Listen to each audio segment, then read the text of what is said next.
Hi guys, welcome to revision time. आज मैं ला रही हूँ आप सभी के लिए आरआरबी एनटीपीसी एग्ज़ाम 2025 के 19 जून को पूछे गए सेकंड शिफ्ट के सारे क्वेश्चंस के एनालिसिस। जितने भी एक्स्ट्रा फैक्ट्स दिए गए हैं उन सभी को आप सब ध्यान से पढ़िएगा, क्योंकि उनसे भी एग्जाम में क्वेश्चन बन जाते हैं।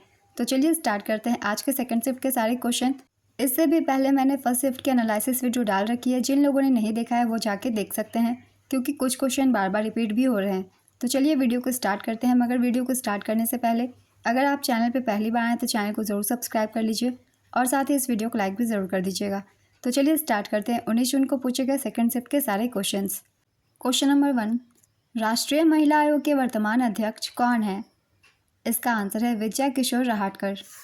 राष्ट्रीय महिला आयोग की स्थापना 31 जनवरी 1992 को राष्ट्रीय महिला आयोग अधिनियम 1990 के प्रावधानों के तहत की गई थी।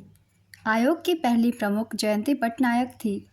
राष्ट्रीय महिला आयोग से इन सभी पॉइंट्स को याद रखिएगा, काफ़ी बार एग्जाम में इसकी स्थापना भी पूछ ली जाती है।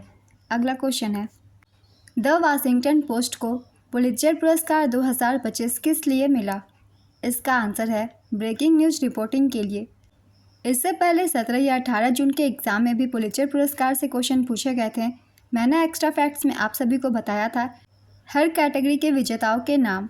तो चलिए एक बार फिर से रिवीजन कर लेते हैं, जिन लोगों ने नहीं देखा है उन लोगों के लिए। पुलित्जर पुरस्कार 2025 के विजेता हैं सार्वजनिक सेवा के लिए कविता सुराना, लिजी प्रेसर, कैसेंड्रा चारामिलो और स्टेसी क्रैनिट्स को दिया गया। ब्रेकिंग न्यूज़ रिपोर्टिंग के लिए द वाशिंगटन पोस्ट स्टाफ को, और देखिए यही क्वेश्चन में पूछा गया है, मैंने बताया था। खोजी रिपोर्टिंग के लिए राइटर्स स्टाफ फेनेटाइल एक्सप्रेस को दिया गया, और इससे पहले के एग्ज़ाम में ये पूछा गया था। व्याख्यात्मक रिपोर्टिंग के लिए आजम अहमद, क्रिस्टीना गोल्डबाम और मैथ्यू एकिंस को दिया गया था। राष्ट्रीय reporting the wall street journal staff के लिए एलन मस्क जांच को दिया गया। अंतर्राष्ट्रीय रिपोर्टिंग में डेक्लॉन वॉल्स और एनवाईटी स्टाफ को दिया गया। संपादकीय लेखन में राज मांकर एवं टीम को दिया गया।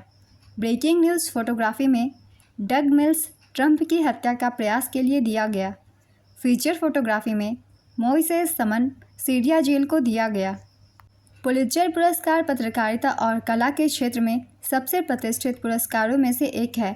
इसकी शुरुआत 1917 में हुई थी। इसके प्रदान करता है कोलंबिया विश्वविद्यालय। तो ये हर कैटेगरी में दिए गए पुलित्जर पुरस्कार थे 2025 के, इन्हें ध्यान में रखिएगा।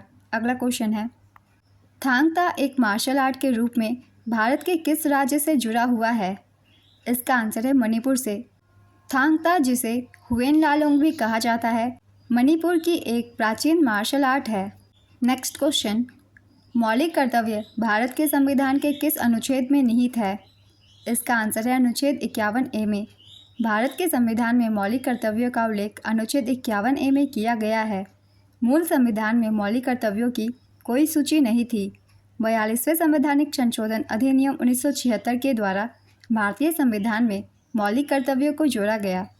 42वें संविधान संशोधन द्वारा भारतीय संविधान में भाग 4A और अनुच्छेद 51A को जोड़ा गया था। स्वर्ण सेन समिति की सिफारिश पर मौलिक कर्तव्यों को भारतीय संविधान में जोड़ा गया। प्रारंभ में संविधान में केवल 10 मौलिक कर्तव्य थे। 86वें संविधान संशोधन अधिनियम 2002 के द्वारा संविधान में एक और मौलिक कर्तव्य जोड़ा गया। वर्तमान में अब भारतीय संविधान में 11 मौलिक कर्तव्य हैं। मौलिक कर्तव्य के विचार को रूसी संविधान से ग्रहण किया गया था। मौलिक कर्तव्य से ये सभी पॉइंट्स बहुत ही इंपॉर्टेंट है। इन सभी पॉइंट से अलग अलग एग्जाम में क्वेश्चन पूछे जाते हैं, इसलिए इन सभी को याद रखिएगा। और एक बार हम रिविज़न कर लेते हैं 11 मौलिक कर्तव्य कौन कौन से हैं, क्योंकि कभी कभी इनसे भी एग्जाम में क्वेश्चन बन जाते हैं। हमारा पहला मौलिक कर्तव्य है संविधान का पालन कीजिए और राष्ट्रीय ध्वज और राष्ट्रगान का सम्मान कीजिए। दूसरा है स्वतंत्रता संग्राम के आदर्शों का पालन कीजिए। तीसरा है भारत की संप्रभुता और अखंडता की रक्षा कीजिए। देश की रक्षा करें और बुलाए जाने पर राष्ट्रीय सेवाएं प्रदान करें। एक आम भाईचारे की भावना रखें। मिश्रित संस्कृति का संरक्षण करें। प्राकृतिक पर्यावरण का संरक्षण करें। वैज्ञानिक सोच विकसित करें। सार्वजनिक संपत्ति की रक्षा करें। उत्कृष्टता के लिए प्रयास करें। सभी माता पिता अभिभावकों का यह कर्तव्य है कि वे अपने 6 से 14 वर्ष आयु वर्ग के बच्चों को विद्यालय भेजें। तो ये बहुत ही इंपॉर्टेंट हमारे 11 मौलिक कर्तव्य थे, इन्हें भी याद रखें। अगला क्वेश्चन है, यदि कोई घटना 0.01 सेकंड में पूरी होती है तो उसकी आवृत्ति कितनी होगी? इसका आंसर है 100 हर्ट्ज। नेक्स्ट क्वेश्चन, भारतीय संविधान के अनुच्छेद 44 में किसके लिए प्रावधान है?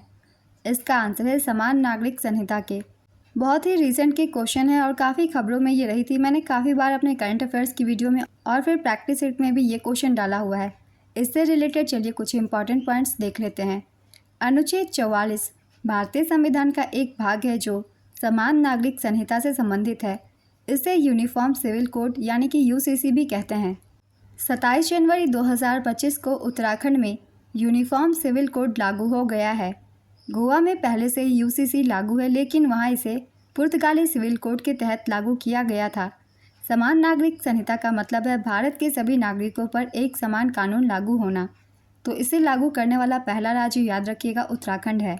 नेक्स्ट क्वेश्चन, टाका या कुंभ जल संचयन के पात्र किस राज्य में प्रसिद्ध हैं? इसका आंसर है राजस्थान में।